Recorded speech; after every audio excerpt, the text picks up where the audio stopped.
साल था नवंबर 2, 1975। Ostia Italy के एक बीच पर किसी की डेड बॉडी मिलती है। विक्टिम को बहुत बुरी तरीके से मारा गया था। उसके ऊपर मल्टीपल टाइम गाड़ियां चढ़ाई गई थी, उसे लोहे की रॉड से मारा गया था एंड साथ ही में उसकी बॉडी को जलाने का भी ट्राई किया गया था। विक्टिम का नाम था पियर पैसो पैसोलिनी, जो कि एक पोएट, राइटर एंड साथ ही में एक फिल्म डायरेक्टर थे।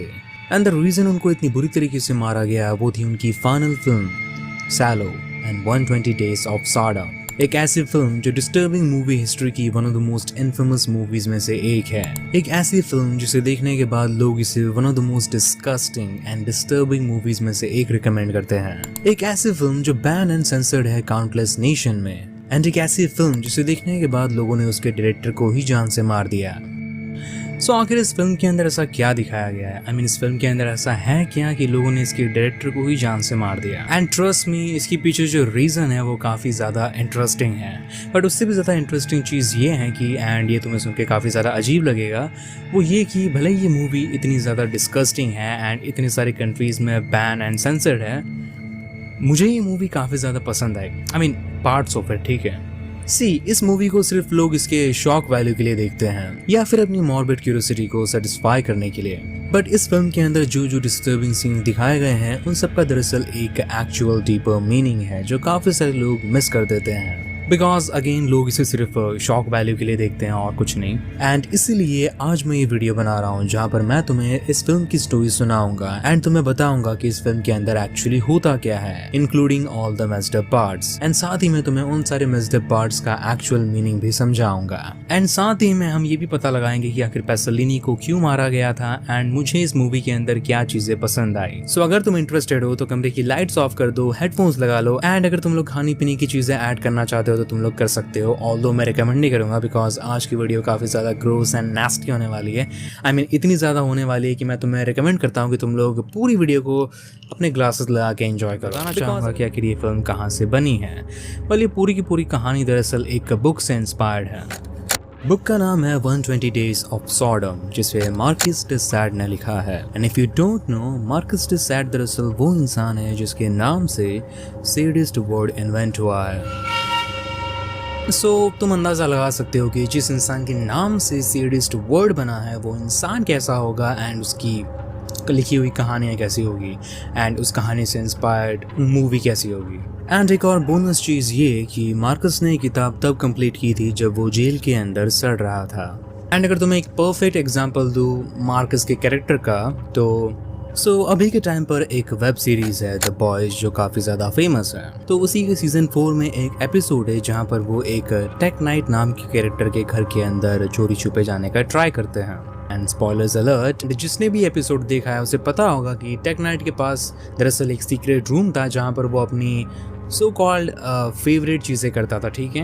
एंड उस रूम के अंदर जाने का जो दरवाज़ा था वो दरअसल एक बुक से ओपन होता था। एंड अगर तुमने उस बुक के ऊपर गौर फरमाया होगा तो उसके ऊपर मार्कस डे सैड का नाम लिखा हुआ है। एंड ये इसलिए बिकॉज डायरेक्टर ये बताना चाहता है कि टेक नाइट का कैरेक्टर दरअसल मार्कस से इंस्पायर्ड है। अगर तुमने टेक नाइट की फेवरेट चीज़ें उसे करते हुए देखा है तो तुम अंदाज़ा लगा सकते हो कि मार्कस कैसा इंसान था। एंड आई थिंक मैं टॉपिक से बहुत ज़्यादा भटक रहा हूँ, तो back to the film. Movie start होती है जहाँ पर हमें बताया जाता है कि ये पूरी कहानी दरअसल वर्ल्ड वॉर 2 के टाइम की है जो कि इटली में होती है। जिसके बाद हम 4 मर्दों को देखते हैं जो साथ मिलकर एक कॉन्ट्रैक्ट साइन कर रहे होते हैं। And according to that contract ये लोग दरअसल एक दूसरे की बेटियों के साथ शादी करने वाले हैं ताकि इन चारों की दोस्ती और ज्यादा मजबूत हो सके। Cari amici, sposando le nostre rispettive figlie uniremo per sempre i nostri destini. Lei, presidente, prenderà in moglie Tatiana, la figlia di Sua Eccellenza. Io sposerò Susi, sua figlia, presidente. E le mie 2 figlie, Liana e Giuliana, andranno spose rispettivamente a Sua Eccellenza e a mio fratello Monsignore. जैसा कि तुमने देखा ये movie बिल्कुल भी time waste नहीं करती है एंड हमारे सामने एक बहुत ही ज़्यादा डिस्गस्टिंग सिचुएशन रख देती है। एंड आई नो कि ये बहुत ज़्यादा मेस्ड अप चीज़ है बट बिलीव मी ये तो बस शुरुआत है। देन हम लोग कई सारे सोल्जर्स को देखते हैं जो काफ़ी सारे टीनेज बच्चों को ज़बरदस्ती अपने साथ लेकर जा रहे होते हैं। एंड फिल्म में आगे पता चलता है कि ये सोल्जर्स दरअसल इन्हीं 4 लोग के लिए इन बच्चों को किडनैप कर रहे हैं। सो ये 4 लोग आखिर है कौन? वेल, इस पूरी फिल्म के अंदर इनका नाम नहीं बताया गया है। इनको सिंपली रेफर किया गया है as the duke, the bishop, the magistrate and the president. So यहाँ पर बेसिकली एक पॉलिटिकल रेफरेंस दिया हुआ है एंड ये रेफरेंस तुम्हें अभी समझ में नहीं आएगा, तो मैं तुम्हें ये सब फिल्म के एंड में बताऊंगा, ठीक है। सो ये 4 दरअसल बेसिकली पॉलिटिशियंस हैं जो काफ़ी ज़्यादा पावरफुल हैं। आई मीन मिलिट्री इनके लिए काम कर रही है तो तुम इनके पावर का अंदाज़ा लगा सकते हो। लेकिन ये लोग पावरफुल होने के साथ साथ काफ़ी ज़्यादा सैडिस्टिक लोग हैं। आई मीन अगर तुम्हें इनके सैडिस्टिक नेचर का अंदाज़ा दूँ तो जब इनके सामने एक लड़की रो रही होती है, ये लोग उसे देखकर अट्रैक्ट होते हैं सेक्सुअल। सो मतलब ये लोग काफ़ी ज़्यादा पावरफुल है एंड सन की है, एक अच्छी न्यूज़ नहीं है। सो ये लोग इन बच्चों को देखेंगे, परखेंगे एंड अपने फेवरेट वालों को अपने साथ अपनी प्राइवेट प्रॉपर्टी पर लेकर जाएंगे जो कि हेविली गार्डेड होने वाला है। एंड इन बच्चों के पास इनकी बात मानने के अलावा और कोई चारा है भी नहीं, बिकॉज अगर ये लोग भागने का ट्राई करेंगे तो इन्हें ऑन द स्पॉट मार दिया जाएगा। बट फिल्म में आगे जो भयानक चीज़ें बाकी के बच्चे फेस करने वाले हैं, ट्रस्ट में उसे देखने के बाद तुम भी यही सोचोगे कि ऐसे मरना ज़्यादा बेटर था। एनीवेज, वहाँ पर पहुँचने के बाद 4 और औरतें इन 4 मर्दों को ज्वाइन कर लेती हैं जो इनकी तरह ही इक्वली डिप्रेव्ड होती हैं। एंड इन औरतों का दरअसल इस फिल्म के अंदर काफ़ी ज़्यादा इंपॉर्टेंट रोल है, वो मैं तुम्हें वीडियो में आगे बताऊँगा कि क्यों। एंड अब कमेंट्स के अंदर कोई भी फेमिनिस्ट आकर ये नहीं बोलेगी कि मर्द हमेशा ऐसे होते हैं, मर्द ऐसा करते हैं, ठीक है। होल्ड ऑन, हम सबको पता है कि फीमेल पेडोफाइल भी दुनिया में एग्जिस्ट करती है। सो आफ्टर दैट वो लोग इन बच्चों के सामने वहाँ के कुछ रूल्स रखते हैं जो इन बच्चों को यहाँ पर फॉलो करने पड़ेंगे। एंड वो रूल्स कुछ ऐसे होते हैं। पहला रूल ये होता है कि ये बच्चे इनके लिए किसी स्लेव की तरह है एंड इनका यहाँ पर सिर्फ एक ही पर्पस है, वो है लिबर्टीन्स को सेटिस्फाई करना। नेक्स्ट रूल ये होता है कि अगर कोई भी मर्द किसी लड़की के साथ प्राइवेट सेक्स करता हुआ पकड़ा गया तो उसका हाथ या पैर काट दिया जाएगा। थर्ड रूल ये होता है कि यहाँ पर अगर ये लोग जरा सी भी रिलीजियस एक्ट करेंगे या फिर भगवान को पूजेंगे तो इन्हें तुरंत ही मार दिया जाएगा। And last and final rule ये होता है कि रोज सुबह 6 बजे इन्हें मेन हॉल में आना पड़ेगा इन औरतों की स्टोरीज को सुनने के लिए। वेल, कैसी कहानी है तुम लोग सोच रहे होंगे। सो बेसिकली ये 4 औरतें दरअसल सो कॉल्ड रिटायर्ड प्रोस्टिट्यूट्स हैं, ठीक है, जो हर दिन यहाँ पर आकर अपनी एक सबसे मेस्ड अप कहानी या फिर एक्सपीरियंस इन सबको सुनाएगी जो इन्होंने अपने सो कॉल्ड करियर में फेस की है। एंड इन सब की कहानियां सुनकर ये 4 मर्द उन कहानियों से इंस्पायर्ड होकर वो सेम चीज इन बच्चों के साथ करेंगे in order to experience that same sensation जो इन औरतों के अब्यूजर्स ने एक्सपीरियंस किया था। सो बाकी की पूरी स्टोरी में यही होने वाला है, जहाँ पर हर बढ़ते चैप्टर्स के साथ एक दूसरी प्रोस्टिट्यूट आकर हमें उसकी मेस्ड अप कहानियां सुनाएगी एंड उन कहानियों से इंस्पायर्ड होकर ये 4 मर्द इन बच्चों पर जुल्म करेंगे। एंड आई थिंक मैंने तुम्हें नहीं बताया कि ये पूरी फिल्म दरअसल चैप्टर्स में डिवाइडेड है, उसके लिए I am really sorry, but ये पूरी की पूरी फिल्म दरअसल चैप्टर्स में डिवाइडेड है बिकॉज इस कहानी को लिखते वक्त मार्कस ने 128 सोडम के साथ साथ डांटेज इन्फर्नो का भी यूज किया था।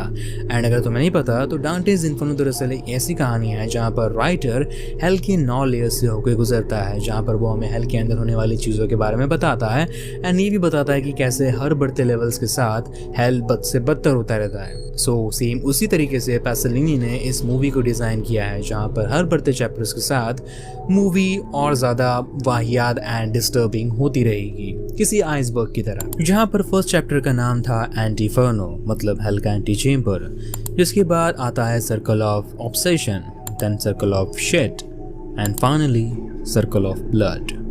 बट फर्स्ट स्टार्ट करते हैं सर्कल ऑफ ऑब्सेशन से।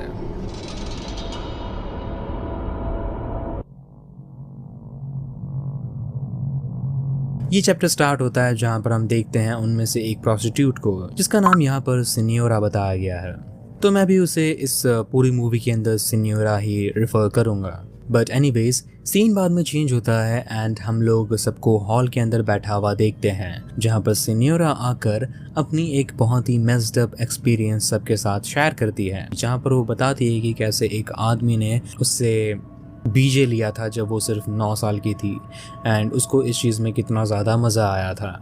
लेकिन जब सिन्योरा अपनी कहानी सुना रही होती है तब मैजिस्ट्रेट उसको रोक देता है, जस्ट सेइंग कि वो अपनी कहानी में ज़्यादा डिटेल्स ऐड नहीं कर रही है।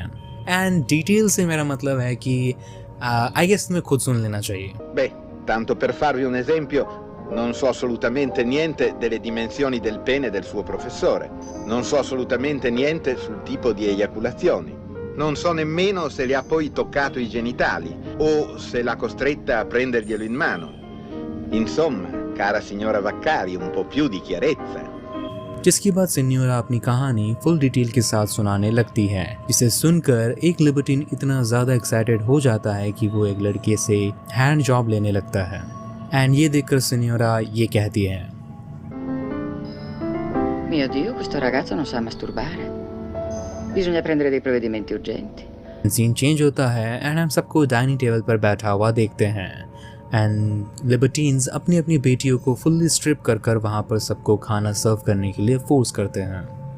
एंड ऑब्वियसली ये सारे सीन्स मैं तुम्हें यहाँ पर नहीं दिखा पाऊँगा बिकॉज ऑफ यूट्यूब।